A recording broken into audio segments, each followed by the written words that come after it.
Hey, just a heads up that the following content may be disturbing or triggering for some listeners and is not appropriate for children. Please take care of yourself and others who may be listening with you.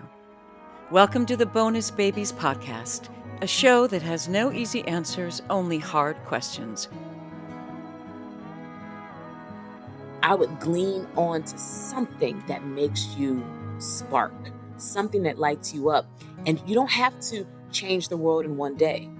If you have a conversation with somebody that ignites you, if you read one passage a day, if you find one article or one opportunity for you to participate in the summer and you did something every single day, that those small tasks add up to being something really ginormous. It's going to lead you to an opportunity that you never would have guessed. And you're like, where did this come from? Oh, there's 180 days of work that you've been doing. Can you tell me what you call the kids who you've cared for over the years? We feel that the children that we receive coming into our home are bonuses. So we call them bonus babies. I love that. This is your host, Jayne Amelia Larson, and I'm a CASA, a court-appointed special advocate volunteer for youth in foster care. Yeah, I know it's a mouthful. In the same way a CASA works, I explore all things in the foster care maze by talking to kids, parents, caregivers, attorneys, social workers, therapists, really anybody and everybody who will speak to me to keep the conversation open and the information flowing about all things CASA. Hi, this is Jake Eberly, the producer of the Bonus Babies podcast, and today Jayne Amelia speaks with Dr. Lucretia Taylor. She's a seasoned strategist and consultant with over 2 decades of experience leading and supporting organizations across the nonprofit and public sectors. Her expertise spans strategic planning, program design, evaluation, organizational development, and capacity building, particularly for organizations advancing equity, healing, and access for historically marginalized communities. That's a lot. So here we are with Dr. Lucretia Taylor.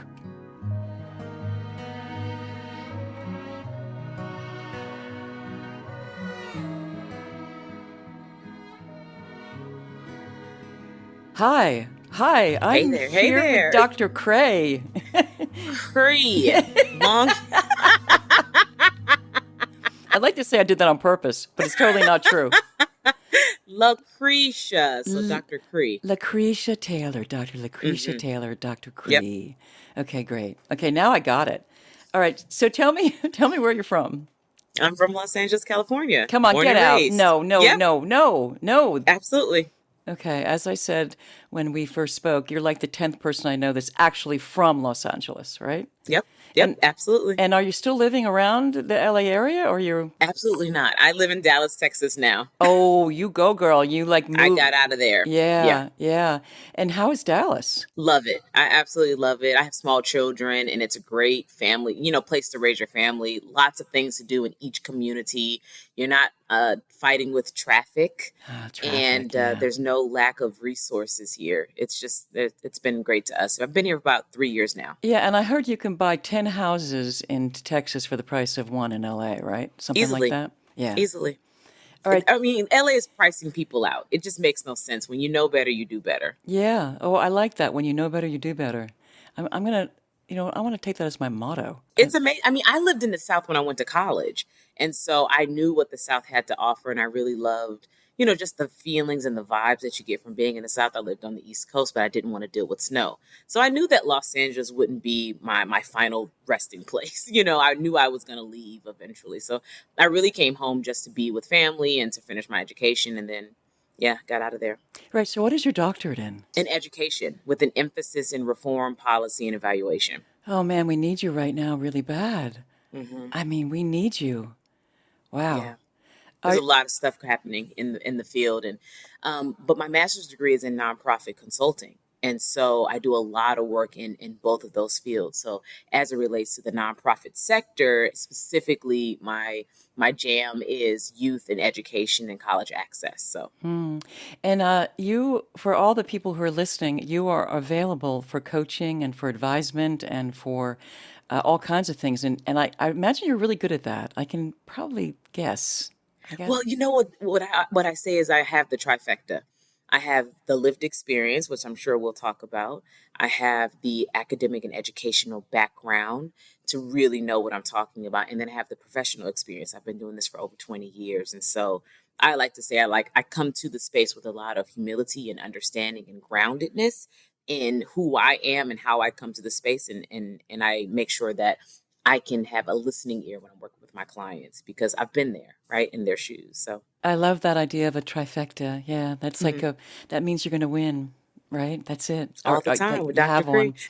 one. Dr. Cree. Okay, so tell me about your family of origin. I know that's an interesting a paradox, right? Yeah, absolutely.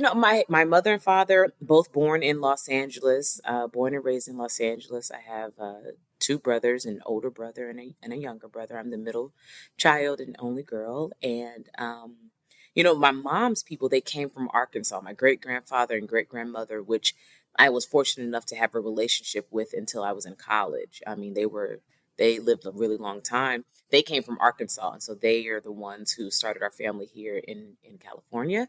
My mother and father met, and that is a long story in itself. And they had my older brother. About 15 months later, I was born. And then I have a little brother who was born about 5 years after me. So, yeah, born and raised in Los Angeles. Moved around a lot because there was a lot of instability within the home.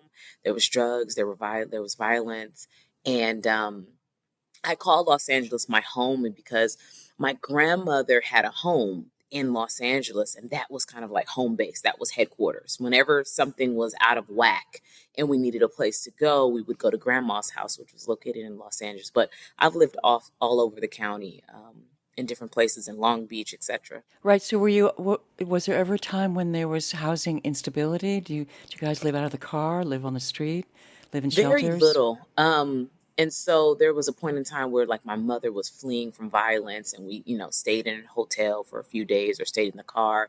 But if anything, she would drop us off at our grandmother's house and, the adults would do adult things. And Right. So did you have a sense as a young child that things were a little different in your house from the average family, or was it you just like rolled with it? no, I knew things were different. And so what you see today is this extroverted, outgoing, well-spoken young lady. But when I was younger, I was very, very shy, much shyer. I didn't really speak to a whole bunch of people because I knew that if I said something, things could go really bad. And so Right. you It might kind be of the keep wrong thing, you quiet. mean, right? Like you were, Exactly. wow, really? Exactly. Yeah. Kind of giving away the family secrets, or you're not supposed to tell anybody that these things are happening. And so I kept to myself a lot of times. I was excellent student, which shouldn't be any surprise because I kept going and kept getting these degrees, but I was an excellent student. And looking back, I was really covering up. Like I had a perfectionism around my education. I couldn't mess up. I didn't want to get in trouble and I had to do something right. I didn't want to make it harder for my parents.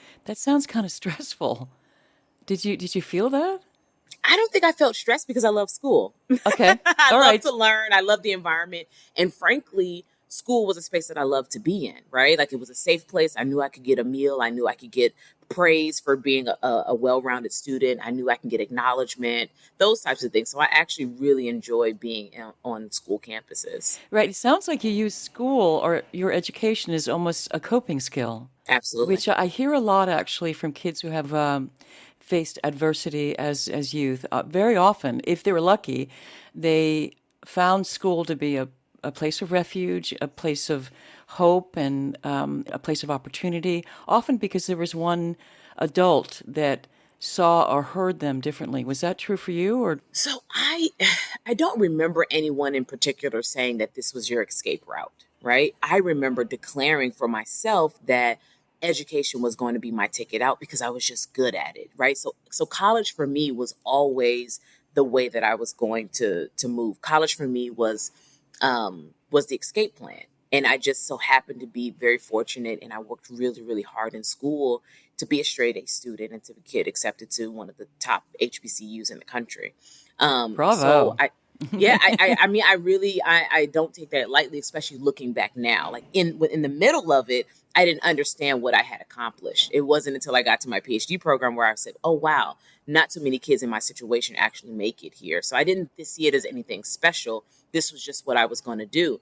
And the reality is, like, college gives you housing, it gives you food. I didn't really understand financial aid. I just knew that tuition was being paid for and I have had a place to live, right? And I was actively pursuing something meaningful that would help me in the future. And so, yeah, it was my escape route because I could lean on the fact that I was a student. People would give me opportunities because I was a student. People would give me jobs because I was a student. I could put myself in any position because people tend to love students. If you're there to learn and you're there to work hard, people will open the doors. And that's how I got a lot of my opportunities. So, yeah, school was definitely the escape plan. So was there ever a time then that you lost touch with your parents and you were only with your grandmother, right? Absolutely. So I call this the Great Escape, which is really what I define in my mind. I think it might have been 7 years old is when things really went left. And my father had beaten my mother so badly. There were so many things, and we were just in the room kind of crying and hurt and just making sure, like praying that he wouldn't come in to attack us next, which wouldn't be foreign, right? And so that night they split.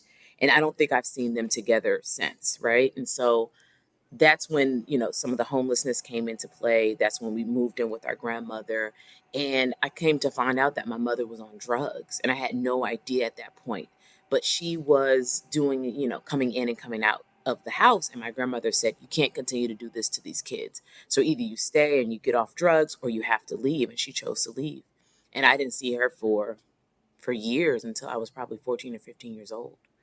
And at that time, I had a almost 2-year-old brother. And so he was really affected by her absence. My father was very interesting because while he was an alcoholic and he kept a job. And so I remember him parking his van outside of my grandmother's home and living out of the van for a while. And we didn't really see him. He didn't really interact with us, but we knew he was there. And there was some comfort, like even though he was an abuser, that's still our parent. And there's some comfort with knowing that he was there. Eventually he moved a van, but didn't say a word to us about where he was going or that we could come. And so we stayed with our grandmother for a few years until we were I was almost in the 5th grade. And he came to kind of get custody of us. Weird story. He started dating my mom's uncle's ex-wife. Keep it in the family. Keep it in the family. And they, who were also living in my grandmother's home. So imagine 12 people are living in this house at this point. We didn't have beds. We didn't have rooms. We slept on the floor. It was, then for us normalized. But looking back, it's like, wow, we did that for so many years and didn't think twice. Anyways, they started dating, which was odd.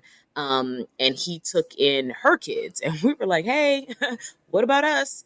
And so that's when a transition happened and we went to our father's house. And that's really when the abuse ramped up. And it was just a really chaotic situation because she was also on drugs. There was a lot of, stealing happening, a lot of violence still. We saw a lot that we really shouldn't have seen as young children. And I want to ask you, if I remember when we spoke the first time, you did say that you really haven't explored this in a public forum in any way. Not, I've done a couple of podcasts, but I've thought about writing a book and I've done motivational speaking, but I don't really talk about the intricacies of the situation and the abuse. I've done a lot of therapy, right? So I feel comfortable with talking through it. It's just I've never really people don't really understand how much pain and trauma we endured as young people, and to paint out the details. Even my closest friends don't know this kind of stuff. So yeah, it's a great space to be in.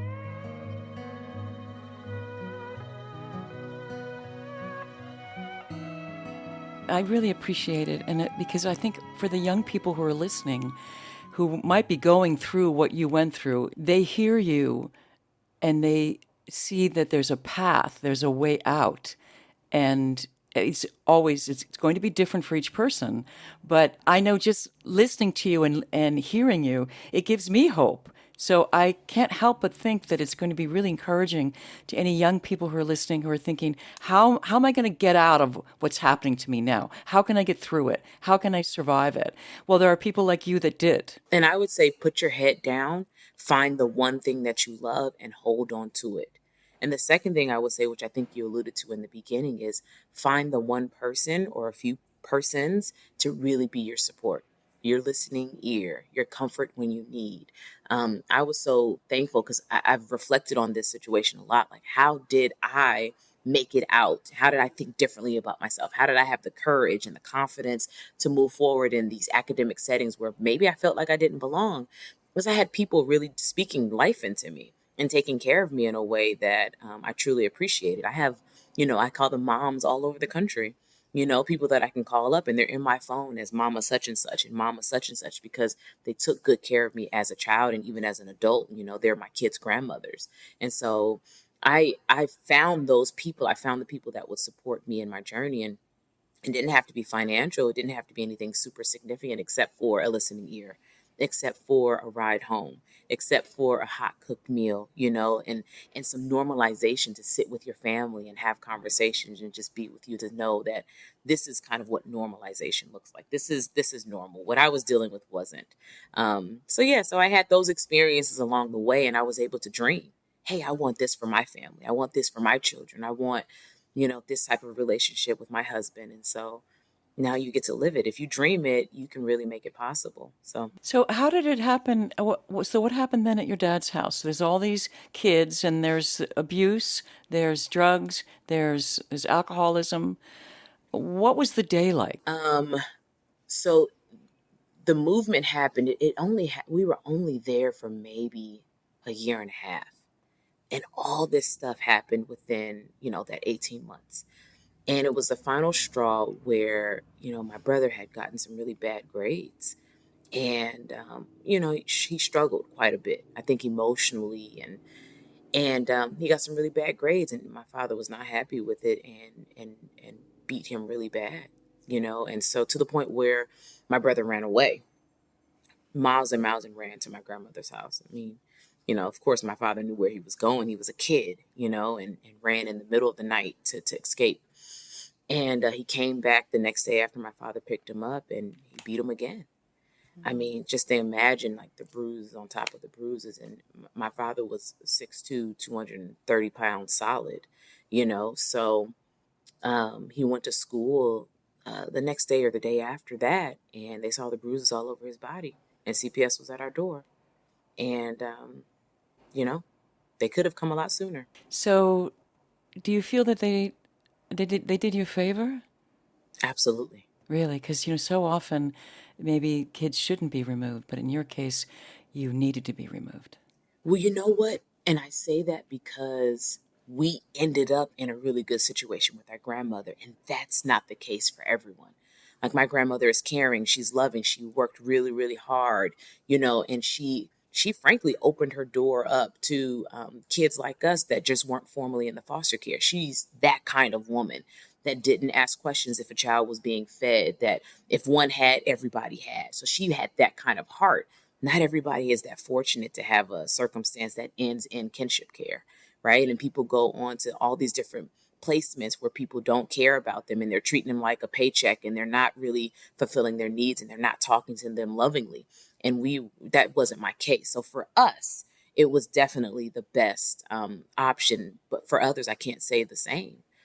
Sometimes, and I just recently did an Instagram video about, sometimes it's better for the child to remain in the home where the abuse is taking place, because the removal in itself, there's something about that removal from the home that causes a lot more trauma. The what ifs, the questions. And even though I was in a great place with my grandmother, I still have resentments. I still had the questions and the what ifs and the why. Why me? Why didn't this happen? To be a young girl and not have her mother accessible is really hard, especially when you're 13, 14 years old. So I went through all of the different motions. I was fortunate enough to really have some deep reflection. I practiced forgiveness, which a lot of people don't understand, but I practiced forgiveness for both my mother and father. And I was able to heal and move forward and not let it stop me.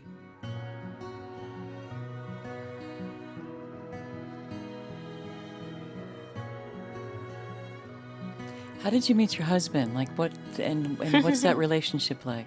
We just got married. Woo, yay! So I will say that this is, and the interesting thing is that I always position it as I did life pretty well, right? Like once I went off to college, I made great decisions and I always had a good job and I was always pursuing education and I traveled the world. I had some really amazing things happening, but I really messed up in that relationship department. I really messed up in that relationship department. I always tell people there's no syllabus for that, right? And so how was I going to do well? Well, I didn't see it, good relationships in front of me. I didn't see what it means to actually be in relationship with people. And so I have two small children by, their father, and we never got married, and that's okay. That's okay. And then when I moved to Dallas, they just I met my husband online, and he has been absolutely amazing from the very beginning. Just completely courted me. There was no pressure. We didn't bring kids into the situation for 6 months. He didn't meet my children. I didn't meet his child. And it was just one of those scenes out of a movie where, you probably see the flowers behind me. I mean, he Yeah, brings me beautiful. flowers still. Yeah.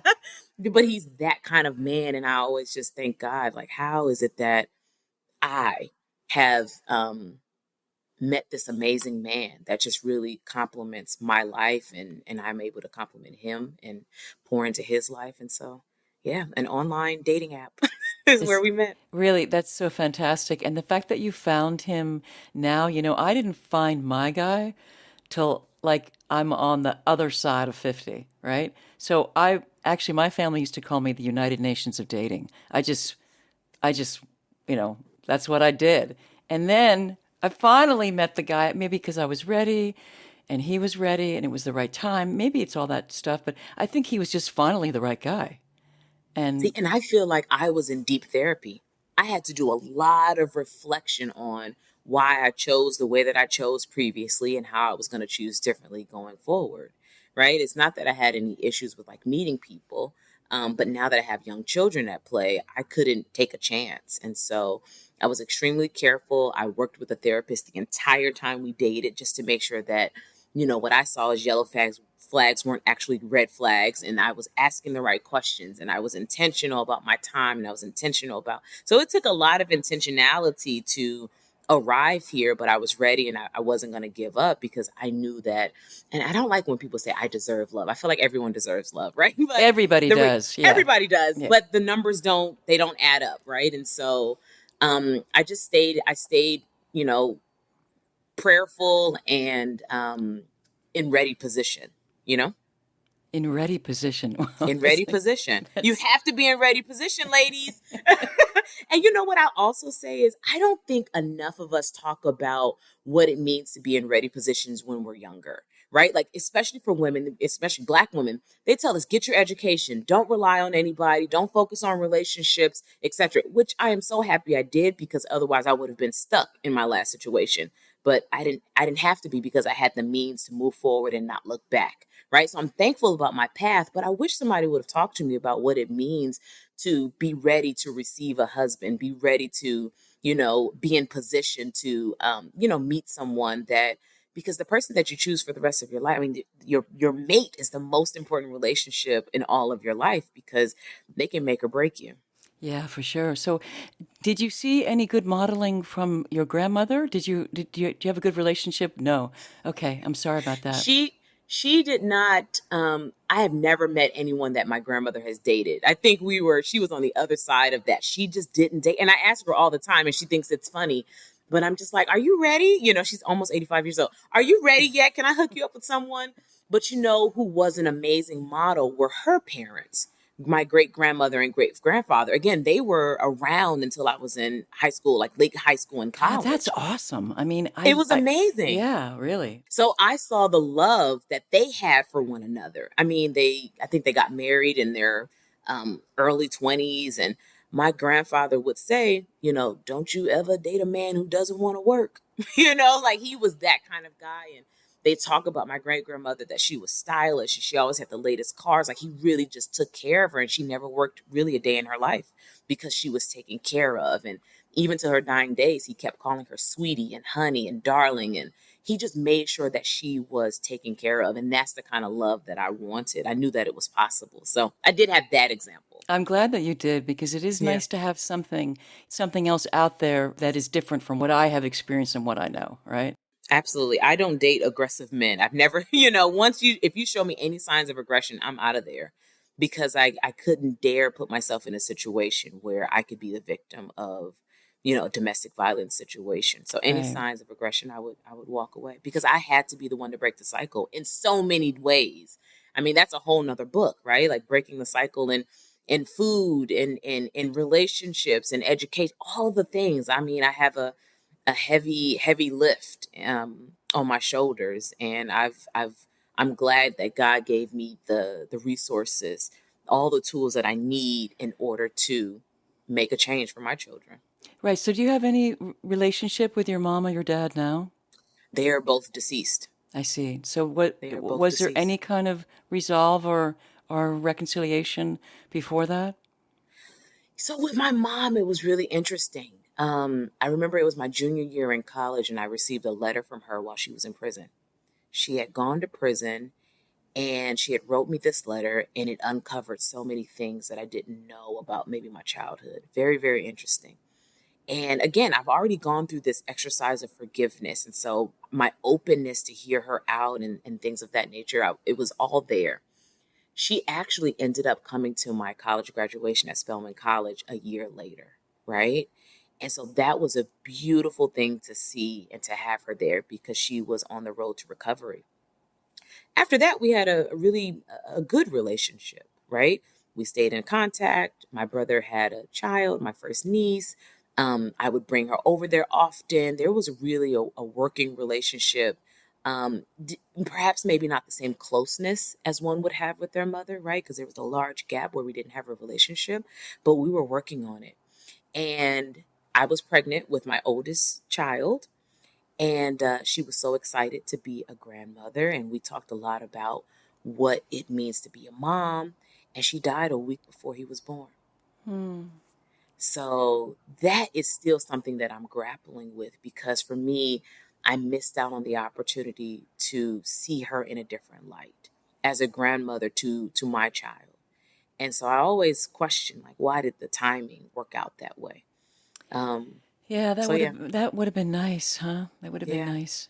My father, on the other end, we stopped talking. He was just absolutely rude and cruel, even in his old age. He ended up being a double amputee, and yeah, because of diabetes. And even in his, crippledness, he was very mean, very self-centered, and said some really cruel things. Even after my mother's passing, where I just said, I don't have to do this, right? But even then, he would end up in the hospital. I was going to the hospital to see him, right? He would need a ride somewhere. If I had the time, I'd go over there and give him a ride. Like I still was doing the things that I felt comfortable doing. I wasn't breaking my back to get over there, but if I could, I would. And even that probably was too much. But I wanted to make sure that when he did pass, that I felt comfortable saying that I did all I could to be a good person. And I feel comfortable with saying that. And the grandmother who raised you, that was his mom. No, the grandmother who raised us is my mom's mom. Oh, I see. Because I was Hmm. thought when you said that he'd park his van outside of your grandmom's house, I assumed it was because it was his mom. Isn't that So, interesting? No. yeah. So something must have happened to him, huh? Because you don't end up like that unless he was very damaged. He was, and he was evil. The things that would come out of his mouth, the things that he would say about people, to people, it's just, how does someone act like this? Just extremely rude and, would hurt people. And the most vulnerable thing he said to me is after he got his second leg amputated was, do you know how bad it feels because I've used my size and my strength for years. And now you're sitting in a wheelchair with no size, no strength, And yeah, so he Wow. knew that he was a bully for Right. years Yeah. and would hit women multiple times. I mean, the amount of fights that he got in public, no one would ever know. And just unashamed about it. Yeah, so really for him to lose that, that was the thing that identified him as a person, as a man, as a power figure. And to lose it, I always say God has a sense of humor. God has a sense of humor.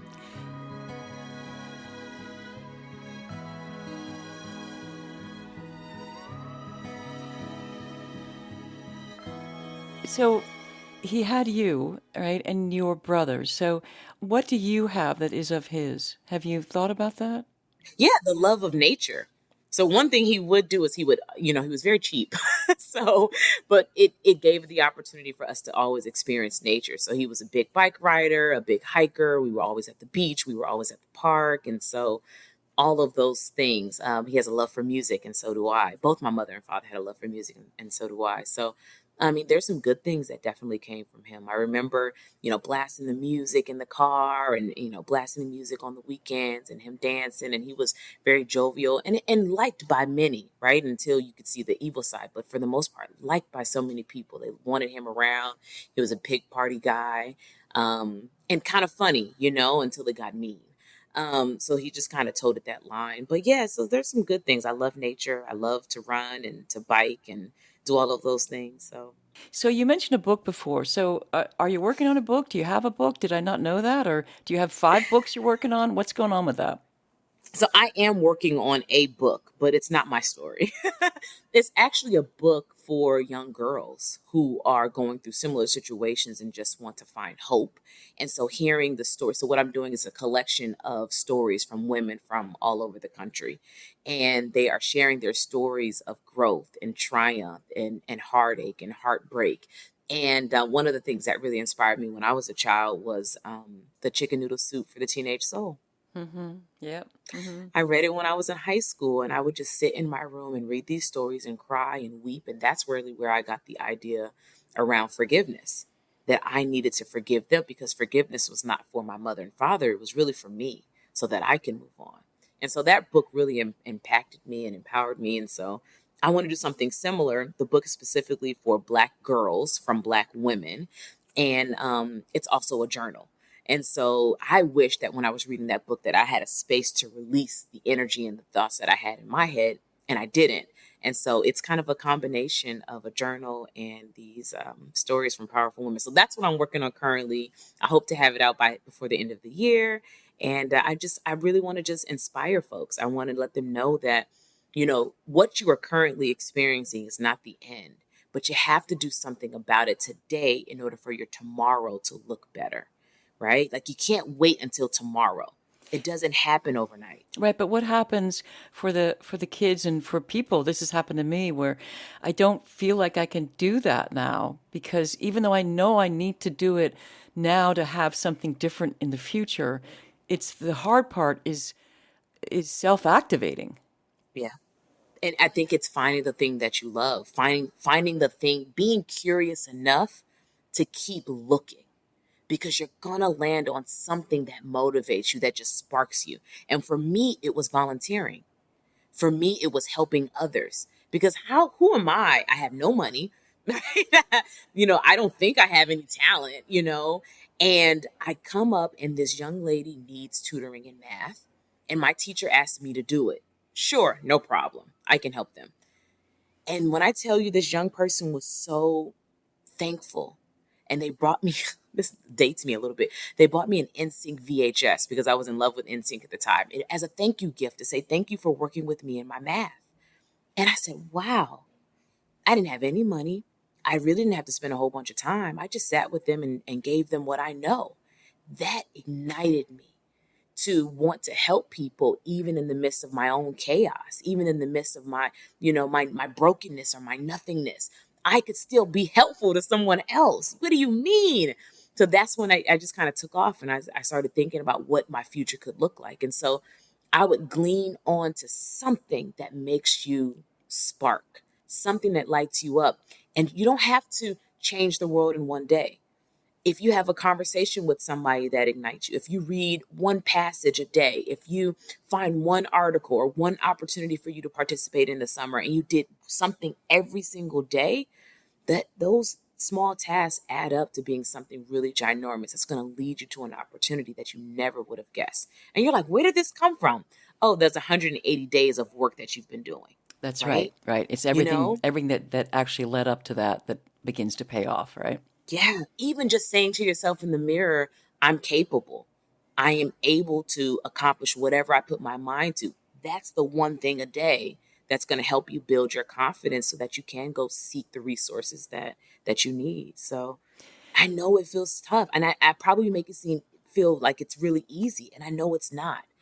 But if you have the wherewithal and you want better, one thing a day. So what's the name of the book that you're working on now? It's called The Stories We Bear and the Stories We Tell. Excellent. That's Because I beautiful. think for a lot of times we keep things to Yep. ourselves. You keep it Right? hidden, right? You keep it hidden. And I want people to know that there's so much power in sharing your story, because there's other people that identify with what you're going through, and you realize, I have a village. I have a community. People aren't judging me. They aren't shaming me. I will not allow anyone to shame me over my parents' decisions, right? I will not allow that. I came into this world as a baby, just like the rest of you all, and I was, these were my parents. I cannot help that. So their choices don't reflect who I am. They have only catapulted me. They've only helped me. So I say, use your situation as a catapult to be who you are. And now I stand on truth. I stand on the power that these circumstances happened to me, but I did not let them break me. So what's in the future besides that book? I think you probably have 8 more, but I'm just curious. Like, are you thinking about more kids? Do you want to No. make a movie? Are you going to do an album? What? You're so funny. I do have a car concert album coming out very soon. I'm just kidding. I do love to sing. But if you ever catch me down the road, 9 times out of 10, I am singing something at the top of my lungs and having a full-on concert. And people will ask me, where do you get this joy from? Right? Like, you've gone through so much, and where do you get this joy from? I'm like, how can you not be joyful? How can you not be happy when you've come to the other side of the chaos and the trauma?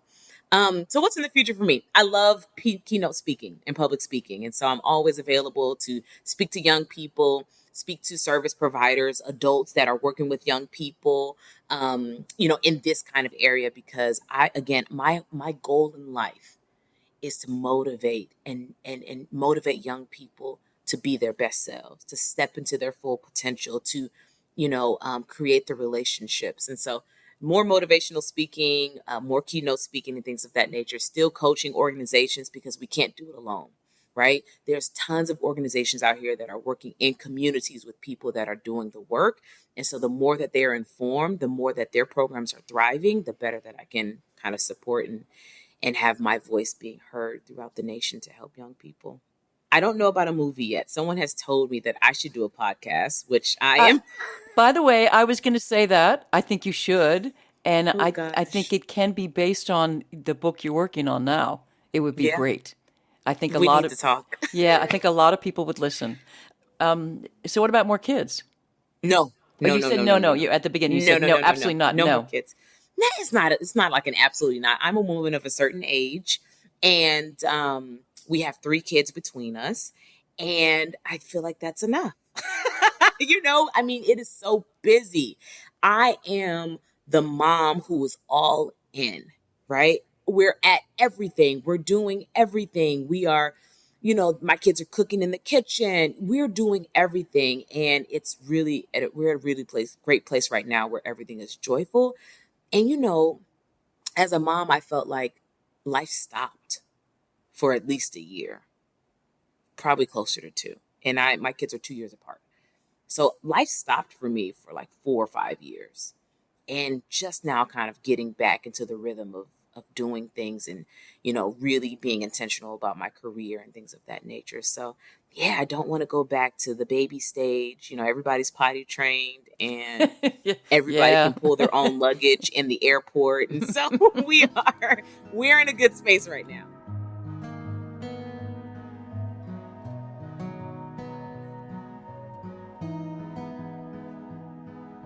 So I want to ask you one last thing that I ask all my guests, and I'm going to ask you to dig deep for this. What is the one thing that no one ever would know about you unless you told them?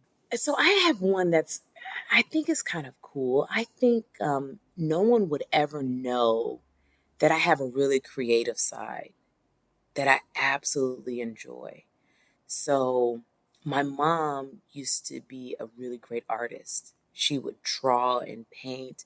And I remember as a kid, I would do a lot of that drawing and painting. My brother would bring me an action figure and I would draw it. I mean, with the details and all on a piece of paper. I would sit and draw a scene of a bird sitting on the tree outside. And I have a love for cartoons and kind of, and my mom was like that.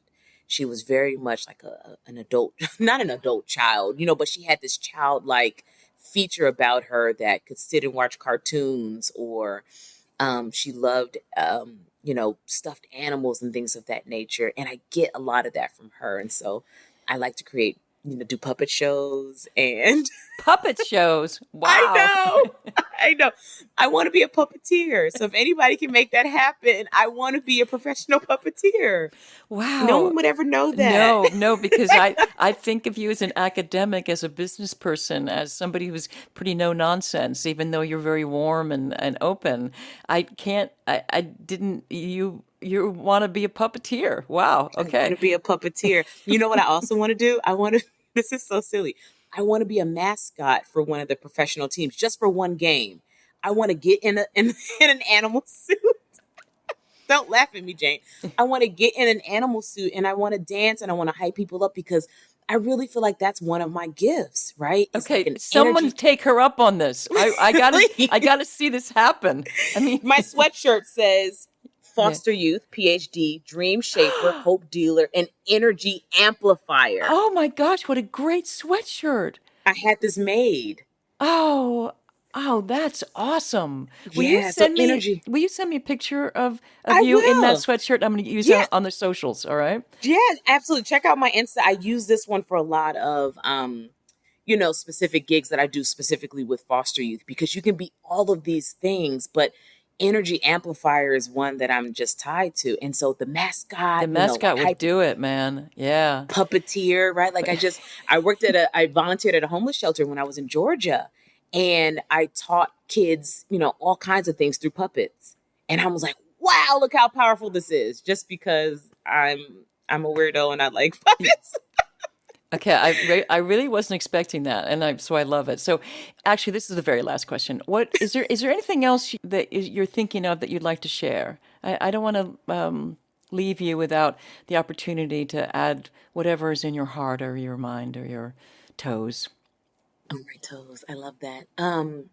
I think for me, all of this is, for me, this boils down to intention. It boils down to desire and action, right?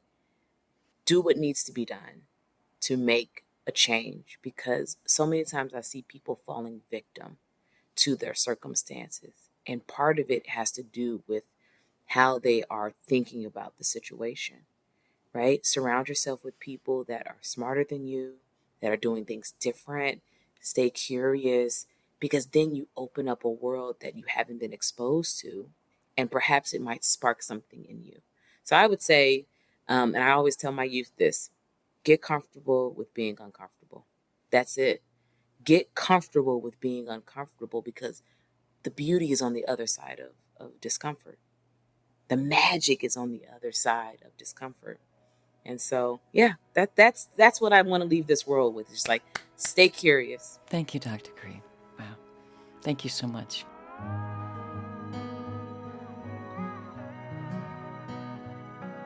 Dr. Taylor, I got to say, I don't know how you do it all, but it's pretty incredible what you've accomplished and how you're helping others. I think this is probably not the only interview we're going to do with you. So thanks again. We realize it's been a while since our last episode. Life has been crazy, but keep your eyes and ears open, and we'll be dropping another one soon. Thank you so much, and be well.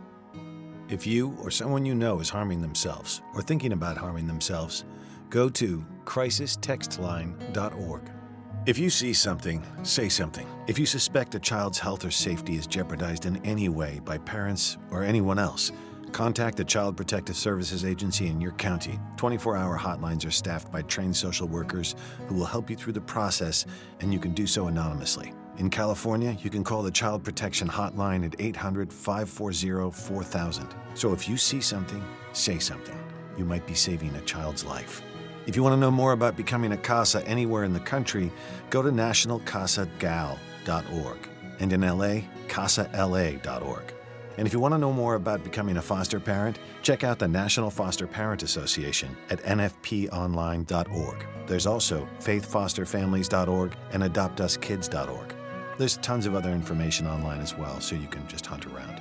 We also want to thank the supremely talented Christina Apostolopoulos for her beautiful original music. You can find her music on Spotify or Instagram at Christina Aposto. And also thank you to Yukon Har for his engineering. Thanks for listening, and if you like what you hear and you find it as valuable as we do, please rate us and hit subscribe. You can also make a donation at bonusbabies.org. See you next time.